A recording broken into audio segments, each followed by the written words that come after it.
Hello, and welcome to Message in the Middle with Marianne. We all know that life is hard, right? It's messy, it's unpredictable, but it can be wonderful all at the same time. My hope is that we can take a deep dive into self-development topics and explore life's lessons through book clubs, conversations, and interviews. And together, we can uncover the lessons that others have already learned to help us navigate this crazy, wonderful ride called life.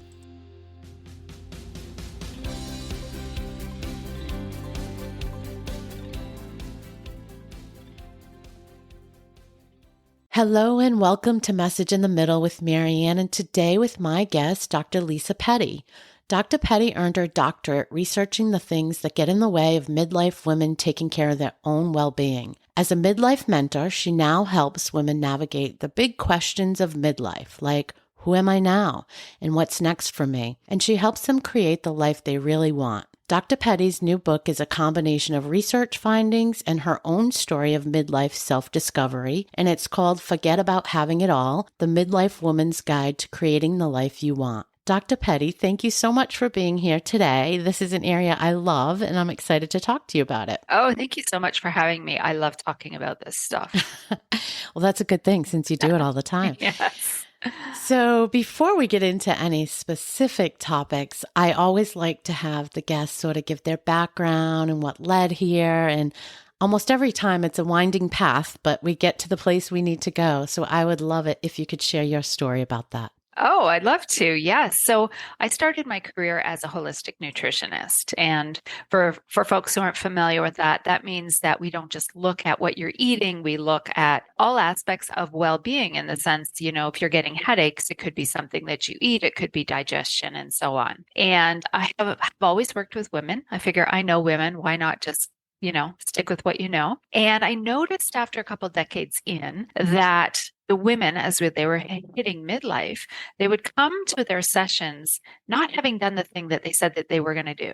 So an example might be they agreed to drink more water. And so they would come to the next session and I'd say, so how'd you do with drinking more water? And they'd say, yeah, I didn't do it. And so I thought, okay, well, fine, fair. Can we try that again? Can we add that to this week's we're going to do it thing? And oh, yeah, for sure. And then we'd get back together and I'd say, so how'd it go this time? Yeah, I didn't do it. So this started to have me questioning what's wrong with me. Like I've lost my touch. I have skills gaps now. I'm not connecting with women in the way that I used to. Something weird is going on. And at the same time, my little baby, I have 2 children, and my baby started looking at university brochures. And I could see the writing on the wall, right? I could see into my own future.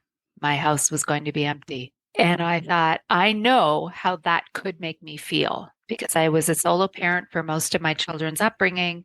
I was a very involved, not helicopter, but very involved in motherhood. It was a really important focus for me. And I thought, if I'm not doing that anymore, who am I? And what does that mean for me? And I could envision a version of me spinning out of control and losing my crap. Like I could just see me going, this isn't. And I thought, no, I'm going to be proactive about this. So I decided in my late 40s to go to university and upgrade my education. So I got a master's degree, really looking at the experience that women at midlife have with their eating. Right. And I was like, there must be something I'm not doing right and changed. And so I studied behavior change theory and all of that kind of stuff. But while I was there, the research bug bit and I decided to get my doctorate. So my doctorate expanded that question to what gets in the way of midlife women taking care of all aspects of their well-being. So truth be told, I have a doctorate in self-care. Right. I have a but not self-care. And this kind of irks me sometimes when I hear other people talking about self-care as in manicures and bubble baths. And yes, manicures and bubble baths are wonderful. They're lovely luxury additions to a much more robust self-care plan that involves looking after all facets of your well-being. And I track 8 of them. So everything from mental, physical, emotional, spiritual, financial, professional, and it's all about Are you looking at all aspects of your well-being? What's getting in the way? What roadblocks have you put up? What beliefs do you have that are messing you up? But the big ones that I find that midlife women particularly want to start with is that spiritual one, that who am I? And when I say spiritual, I don't mean religious. I mean soul, purpose, the beingness, that little, I call it the stirring that starts as a whisper, right? What are you doing? What are you doing? Why are you doing that? Why are you repeating that? Hey, hey, we're here for a reason. You know, that little voice that gets louder and louder and louder and wants your attention. And so it'll start to make situations happen in your life so that you look at it, right? I'm here. It's like a kid with a temper tantrum, only your soul probably doesn't want to be called a kid with a temper tantrum, but it's that idea, right? Look at me. I'm here and you have space and time now. Things have changed. Let's get back on the path. Why are you here? What are you bringing into the world? And then, of course, the challenge for midlife women is that happens at a time when everything in our world is changing, right? Our bodies are changing, our relationships are changing, our kids are leaving home, as was my experience. And so, as you mentioned, my book and my coaching practice sort of evolved from my own journey of, I see the writing on the wall. What am I going to do to stay ahead of that? And what I noticed other women were experiencing and how they managed that process. I don't even know where to start because, as you know, I love everything you just said. I love, and it really reinforces, I've been doing this a year now, and I find in almost every single conversation that the whisper was there and the whispers got louder, like you said. And that's my own experience as well. Like, it's almost like you said, like a temper tantrum, but it's almost like you don't realize the whispers are there until you really realize the whispers are there. And then something happens to sort of blow up your world, right? In most cases. And then you listen. But in retrospect or hindsight, you go, wow. I could have saw that coming if I was paying attention, right? Right. If I were paying attention. Exactly. And what's really interesting to me is, well, so many things, but I really want to talk about how we can get this conversation going so that more women can notice earlier. But I actually have a couple people in my community right now, right in this moment, that I know just from my interactions with them, they're hearing the whispers. Mm-hmm. They haven't really identified it yet, though. Yes. I only know, again, my own experience in talking to others, they're asking kind of questions where you can kind of like, you can feel the stirring even if they haven't felt, right? Yes. So it's juicy. I love it. I love it. I love it too. So I guess one of the questions, and I know you deal with this, is why do so many of us feel that? And I think you use the word like, meh. Yeah. That's the technical term. Yeah, the technical term. So why do we all sort of feel like that at this coming of age, unlearning period in our lives? And what are the first steps? And maybe this is too much to unpack at once, but what are the first steps to give to somebody, to advise somebody like these people that I'm thinking about, to sort of lead them in the direction and make them really self-actualize what's going on for them? Mm-hmm. Okay, so you're right. So much in there. Let's talk about meth. Okay. Because this is something that women don't talk about. They don't talk about the fact that along with the stirrings and the confusion and who am I and who's that woman staring back at me in the mirror and why don't my jeans fit anymore and why am I cranky and irritable and all of those other things that are going on, we're bored out of our minds. We're thinking, oh my God, I can't do this for 4 more or 5 more decades. Like I will just put me on an island and forget about me because I just can't do it. So what happens is we are programmed, socially programmed as women, get married, have your babies, raise them up. And that's where the programming stops.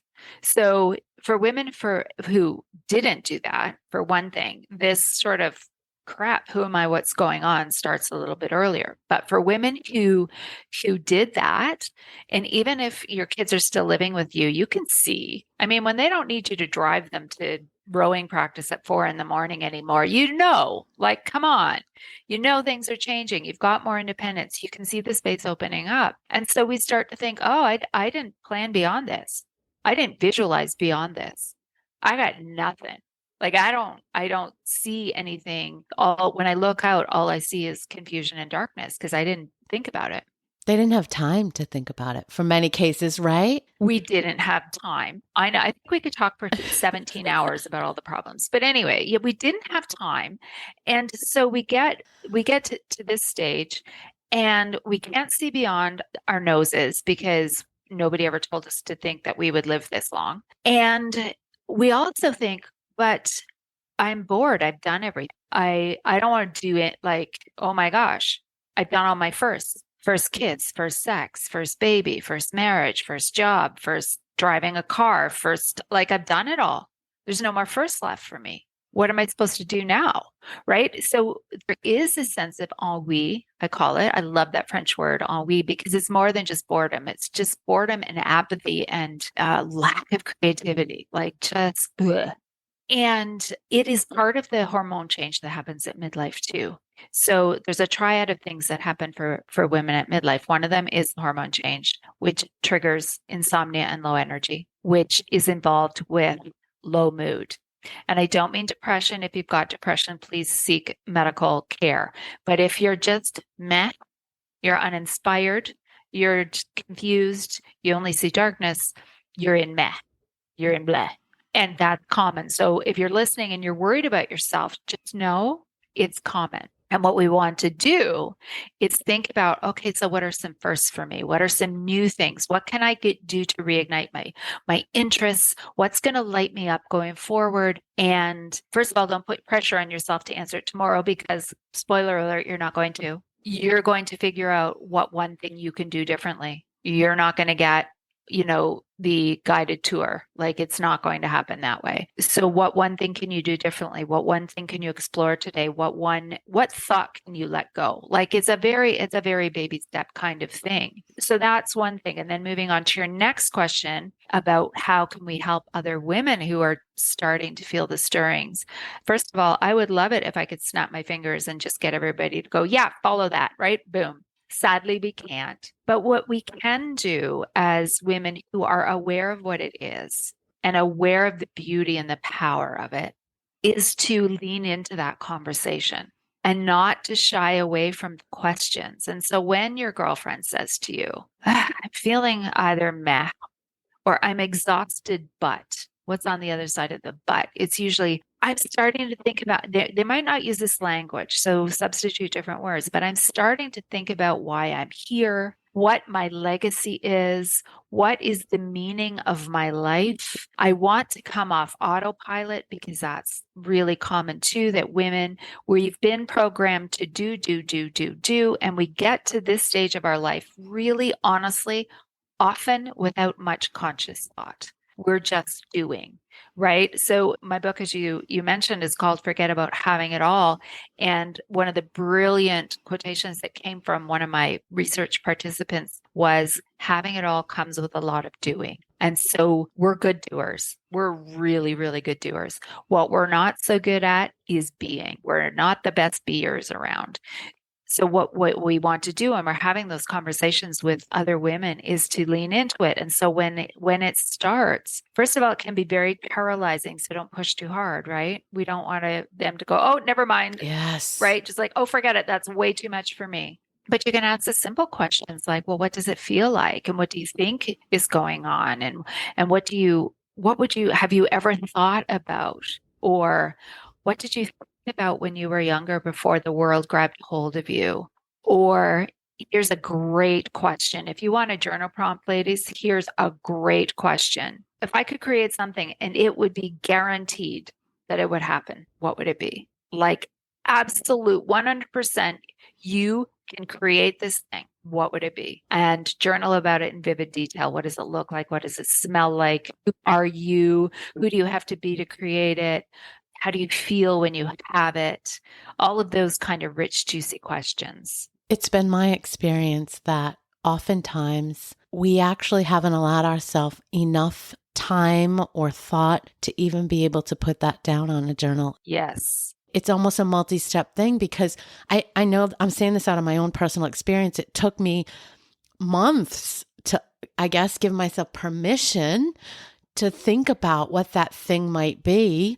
Yes. And I probably still could do work on that. It felt so scary to just Right. acknowledge that I wanted this thing, right? So there's a step in there, I think, that you have to give yourself Yes. permission. And then it's okay if you can't do the vivid detail day one or whatever, week one.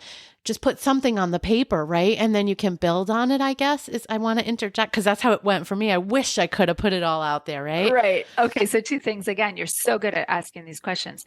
So the first thing is that came up in my research and my coaching practice too, that women feel like they need permission. And so, by the authority granted in me from the wisdom of the divine universe, I now grant permission to every woman who is listening to tune into who you really are and why you're really here. Permission granted. Do what it takes to make that happen. And the second thing is you're absolutely right about taking too big of a bite. So I create a lot of guided journals, and what I do is say, here's the big question. And then there's a whole bunch of little questions. And those little questions are just what I listed. Who are you in this scenario? What do you look like? What do you feel like? Who's with you? Right. So the guided journal is like, well, what do you think you want? And most women, you ask them that, and they'll give you a 3-sentence answer. Right. And that's probably the extent of it. Right. So for me, I'll give my example. My vision is to own a home on the water, and it has to have two things. It has to have, first of all, access to the water because I love gardening, right? And I want to be able to garden. I love sitting on the dock. That's self-care for me, sitting at the water. And it has to have a fireplace. So those are the things that's my dream. I'm creating this for myself. So I can give it to you in 3 sentences or whatever it was, or there's 3 aspects to it. But I have that picture painted in my imagination in such vivid detail. I know everything about it. You could ask me anything about that vision, and I have an answer for you. So that's the kind of detail we want to get to, right? Because here's the thing that we don't understand. Because we're not trained to do this in school or anywhere else, we're always told, stop daydreaming, get your head back in the game, stop doodling, don't be an artist, you'll never make a living as an artist. And we don't need to talk about that, but creativity was turned off.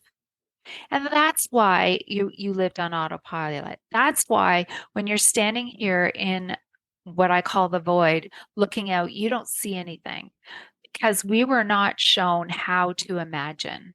And so when you imagine and when you allow your imagination to just run free, know this: if you can imagine it, it can be yours. All you need to do is to take certain steps to bring your imagination into form. And that's incredibly powerful. I love that. I want to go back to something you said, and I'll probably misquote you, but you said something about just finding one thing, one small change that you can make to start changing and shifting the paradigm.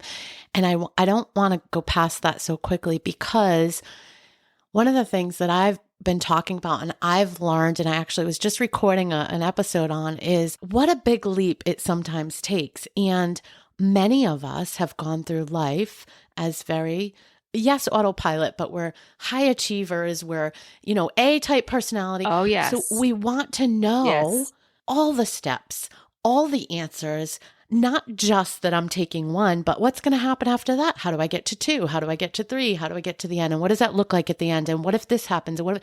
And changing our brains. You're laughing at me, but it's true, right? I know you're laughing at me in agreement. Yeah. With you. I'm laughing with you. Well, but the thing that I had to learn, and really it was this podcast that did it for me, is how comfortable you need to get in being uncomfortable and taking that first step and just being okay with whatever happens, happens. I'll take another step. And if it's this, it's okay. If it's that, it's okay. Like just going with it. Yes. That's hard. Yes.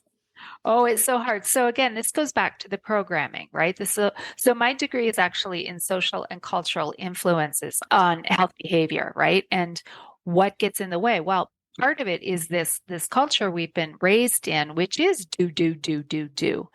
And if having it all means doing it all, and women have been encouraged to, hey, have it all, that means freaking do it all. So we do, and we do, and we do, and we do, and we have to have it all figured out. And the other thing that we are programmed as women, particularly women who came of age in the early 80s, early 90s, the 90s, that time frame, and the whole do it all thing with the big shoulder pads and the big hair once we went into corporate, right? We were told when we showed up there, don't be emotional, got to be logical, got to be, tick the boxes, do it in a linear way.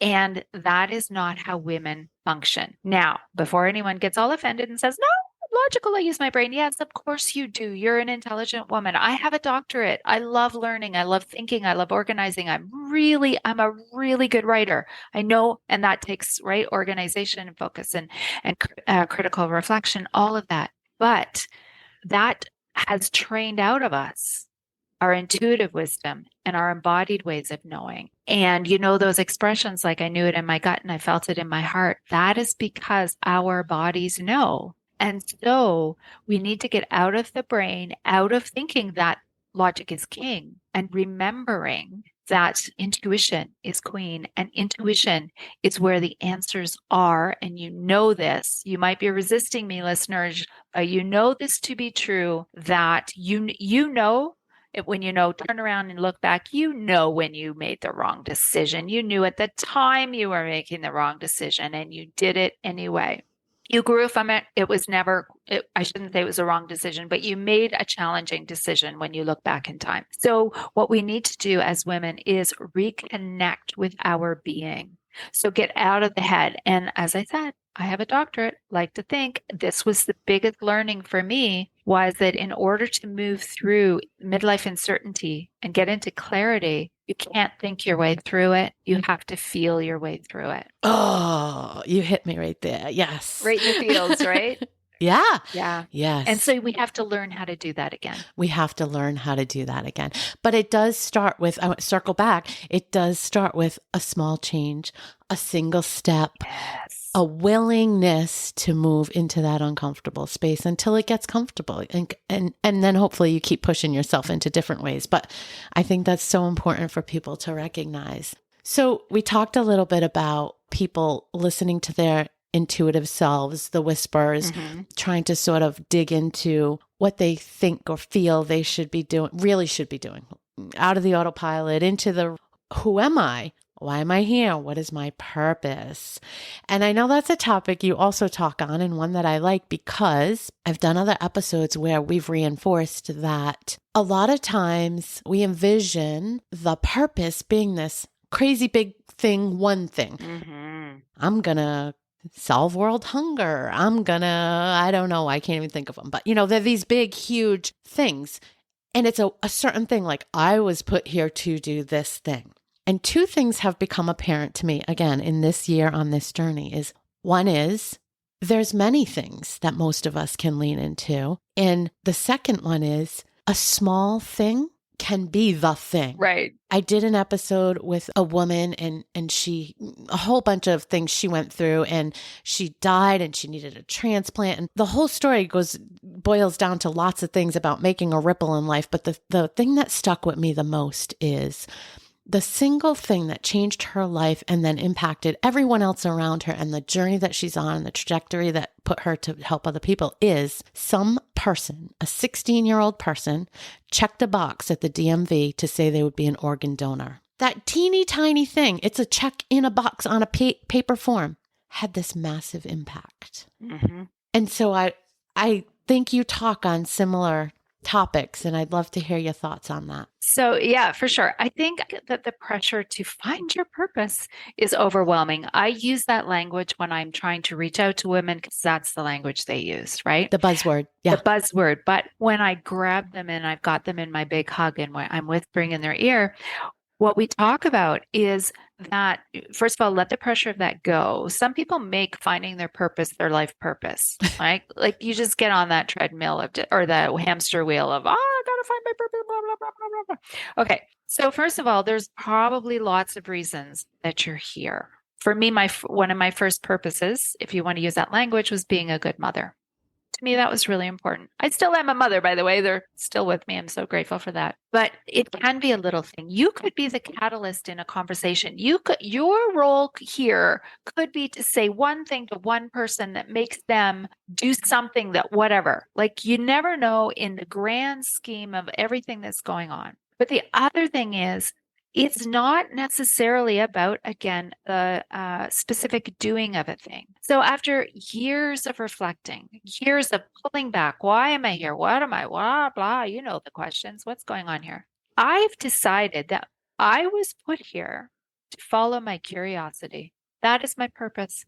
Just to see, follow my nose and see where it goes. And I honestly believe that everyone's purpose is to be here and to experience, not sit at home, locked in your house, afraid to live, afraid to get off autopilot, afraid of social criticism, just all this fear. Just let that go. That's not why you're here. You're not here to be afraid. Right? We're here to actually experience whatever you imagine, go experience it. And if you're sitting there saying, yeah, but I can't because whatever, yeah, but, then make it so that it is possible, right? So if you're saying, oh, I want to be a world traveler, but I don't have the money, find a way to make the money. Find a way to create that. Maybe you need to go, be a server on a ship. I don't know. I'm making this stuff up. This just came to me. So if you want something, you just want to make it happen. That's, I believe, what generally everybody's purpose is, right? And if that relieves somebody's pressure, then wonderful. But the other analogy I heard once, this is really awesome. So some people come to this world, like I think of people who are born with amazing voices or incredible athletic ability, or they're like geniuses and they invent things. You know why they're here, right? They were given this supernatural gift and they're following it. Not most people, right? So those people would be sort of in this one analogy. They're given a jackhammer and they just dig and dig and dig and dig and they become masters at that thing, right? And that's how they show up in the world. I think a lot of us are more like, and the other side of this analogy is the hummingbird. And we just flit from pretty thing to pretty thing. And I don't mean that in a sort of unfocused way. I mean it in this interests me now. I'm going to learn all about this experience. I'm going to have this experience. I'm going to suck the nectar from this beautiful experience. And then, oh, what's that over there? Now I'm going to go enjoy that experience.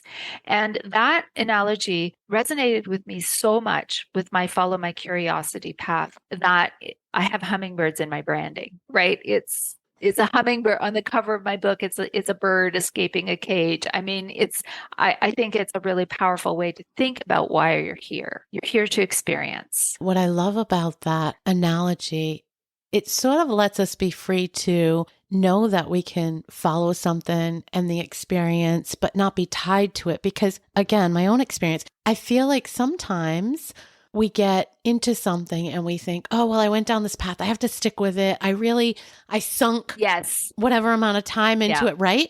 I think we need to flip that script and we didn't lose that time. We didn't sink that money, whatever it was. I mean, yeah, okay, sometimes that can happen. But in general, it's more around we got something out of it. It took us to a different place. It probably opened a different door. Yes. And that's, again, being open to the path and not being tied to an end result. And here's the other thing, and this is going way off topic, and I've decided to focus a little bit on this in my coaching going forward, is this idea of aging, right?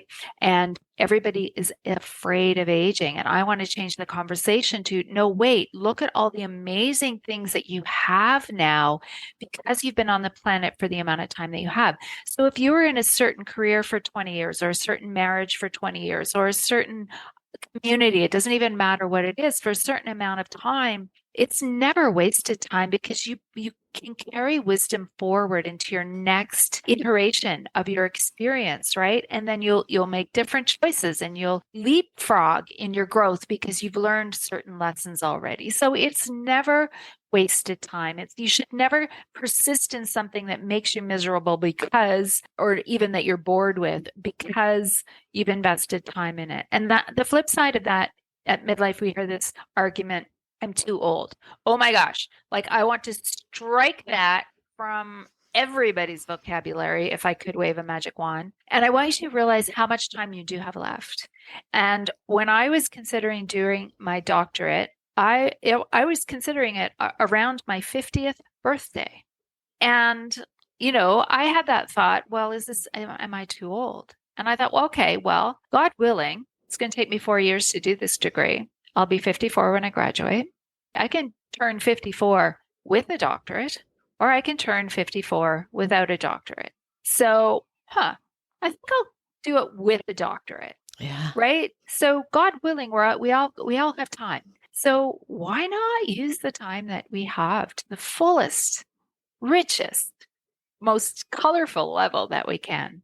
I love that. And I wish it for everyone. You've talked about these topics now. You've studied them. You work with people on them. 2 questions. What do you think holds people back the most? Again, there's a bunch of factors, but what do you see as the most common, most impactful thing that holds people back? I'll stop there. That's my first one. I have a follow-up though. Okay. The first one is, it really is I call them our belief implants. So really deep subconscious beliefs, you're not even aware of how much they are controlling you. And I think of things like examples of, well, you don't want to get your hopes up, right? And so that fear of failure stops you from trying, right? You're like, oh, well, I'm not, if I don't act as if I wanted that much, then I won't feel as badly if it doesn't happen. Well, how likely are you going to be to succeed if you're holding back just a little bit so that you're not disappointed? Yeah. Right? So those kinds of beliefs that are deeply buried impact us a lot. And so, job number 1 is to uncover them. And that's, again, it's the social programming. And what I mean by that is what's passed down from your parents, your teachers, your religious communities, your soccer coach. Somebody said something to you once in high school and it never got out of your head. Like, all of these things influence us. That's what I mean by social programming. The television shows that you watch, the movies that you go to. You don't think that there's subtle messaging in there that control and emphasize some of these beliefs that we have that hold us back? 100% they're there. So just awareness. And I mean, generally, awareness is the first step in any kind of a change. You have to become aware of all the influences that have got you to the place where you are. And that's what I do in my coaching too, is let's look at all of these different things you have to be aware of. Because if you're not even aware of them, you're never going to be able to change them. Absolutely. So that's job 1. Anyway, you had a follow-up? Well, my follow-up was, similarly, with all the people you talk to and work with, what still surprises you the most? What still surprises me is that women don't know how awesome they are. Like, we are so friggin' powerful. We bring life. We create life. And whether or not you gave birth is not relevant to this. That is our role. Our role here is to birth things, right? And so for women who didn't birth a physical child, and for women who are now beyond that, we still have this incredible creative power. And if we would just own our power and not let everybody else's opinions about what is appropriate behavior for a lady, and that's not the right language, and you don't have your curves in the right place, and you've got too many wrinkles on your face, and what are you doing with the gray hair? You're letting yourself go. Oh my gosh, let all of that go, because it's not relevant. Your packaging is not relevant. So true, but I'm going to do a but. So hard. I think one of the things that stops most of us is the concern that we'll be judged. Oh, you will be. There you go. Right. There you go. Right. And maybe it boils down to just that. Maybe it boils down to just, again, getting comfortable and being uncomfortable and saying, okay, I'm going to get judged, but I'm going to get judged if I do A, B, C, or D, or I do nothing, right? Sweetheart, it doesn't matter what you do, you're going to get judged. Right? You could try to live the perfect life prescribed by society and never break a rule, and you're not going to do it right, and you're going to get judged. So why the heck not just go be you and get judged for that? Right? I just did a post on Instagram today or yesterday, and the quote that, something that I put on the post was, "You do not have my permission to judge me." Mm, And it was this idea that people will just randomly throw their opinions at you, mm-hmm, and they think that that's okay. mm-hmm. Right? And it sprung from this idea that someone said, "Oh, you look good for your age." And I'm like, you know what? No, I am not playing your game anymore. I'm not trying to fit into society's prescription of what I'm supposed to look like and being wrapped up in what I look like as I get older, because that doesn't matter to me. Right? I am grateful to be here. So I have some wrinkles and I have some gray hair, but I also earned every single one of them from every year that I've been here, aware, awake, sponging my wisdom, bringing my wisdom with me. And so it's that idea of you are going to be judged anyway. You're going to be judged. So first of all, put your hand up, say, "You do not have my permission to judge me." When anyone says anything to you, like, "Oh, you've let yourself go. Oh, you've gained a little bit weight. Oh, aren't you going to dye your hair and get rid of that? Here's a really good cream for your wrinkles." No, no, you don't have my permission. Just, I'm not hearing you. So, yeah, I think the bottom line is you're going to be judged. Oh, well, Yeah. whatever. Oh, well, whatever. I do think it's a shift, right? I think for a lot of us, we Yeah. went through in that autopilot phase, there was a lot of external validation that we required, right? And that's for many of us, that's what sort of gave us, I don't know, a push. That's what sort of filled us up, was those external validations, right? And that's why if you were raised came of age in the 80s and 90s, the messaging everywhere. Mm-hmm. Everywhere. You think of Cosmo magazine, you think of all Vogue, we were held to that standard. Well, I'm sorry, just like some women or some people are born with an incredible talent to play the guitar, some women are born to be stunning, right? And that doesn't mean that everybody has to look like that. Right. Right. And I promise you that those women who are on those covers, they had the same insecurities about imposter syndrome. I'm not good enough. We hear about how they all had bulimia or all they lived on was cigarettes because of the pressures on them to continue looking that way. Right. So yes, we are unique. I think women who are at midlife now, having that intense pressure on us to look a certain way, fit into a certain size of clothing, and this idea of, constantly keeping up with the Joneses. I don't know of another time in our history where there was so much pressure on superficial things. And, if anyone knows anything about neural programming, when you're young, these messages get in and it's really hard to create new neural pathways. Yeah. Rewire. Right. And again, awareness is the first step. Mm-hmm. If you realize, wait a second, I don't have to be androgynous, right? Which was one of the phases that we went through, and heroin chic and all of that. I don't have to be, that does not have to be my definition of what is beautiful. Yeah. Right. So yes, I know I'm being flip when I say, you're going to be judged, let it go. But at the same time, it's so true. Yeah.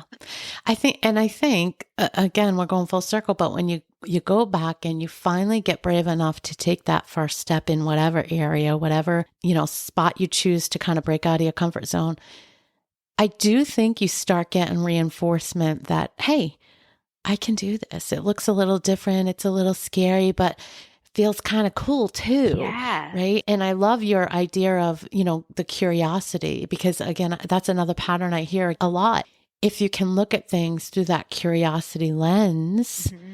I think it allows you to feel less judged. Yes. And more open. Yeah. And I think just being brave and taking that first step. And the other thing I think is really important too is to find a community of women Yes. who are going to support you and not, chop you off at the knees because you're doing things differently. And I certainly am trying to create that kind of a community, and I'm sure that you are as well. That sense of it's safe here. Yes. Right.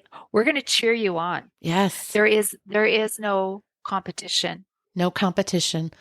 I can support you. We could have the same career, and the way that I do it is completely different than the way that you do it. and you're going to bring different gifts. You're going to use different words that are going to speak to different people. And so my big vision is to get 1 million women. It's not a small number.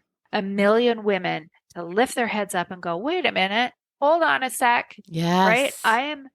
I am ready to figure out who I am, what I want to do next, what I'm going to create, and then go ahead and do it. Because I think women are so powerful that part of this whole getting us to focus on what we look like and how we're not doing everything right is to distract us from our true creative, powerful energy.